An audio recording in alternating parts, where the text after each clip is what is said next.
प्रणाम नमस्कार भैया। हम गायक शैलेश परवन आज बहुत ही सुंदर वो लोग के गाना सुनावे जाते हैं, एकदम सुन के मजा आ जाई। हमरा एकदम विश्वास बटे तली है गाना सुनी।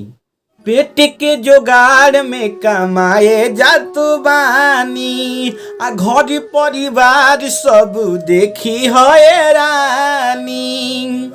पेट के जोगाड़ में कमाए जातु बानी, आ घर परिवार सब देखी हैरानी।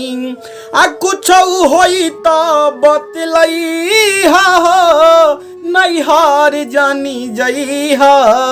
कुछ होई तो बतलई हो, नैहर जानी जई हो।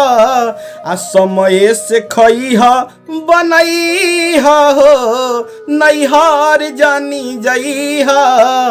समय से खई हो बनई हो, नैहर जानी जई हो।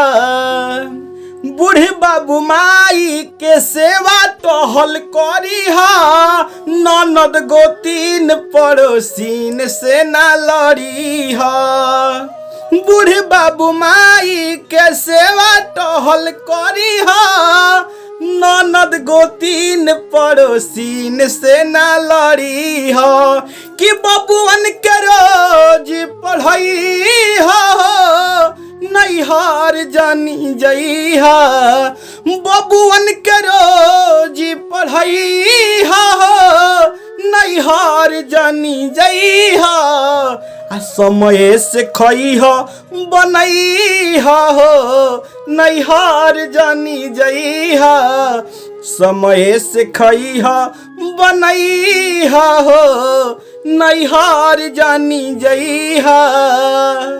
के कर न मन हो कि गावही में रही, तू ही बतावा बतिया बाटे नुई सही।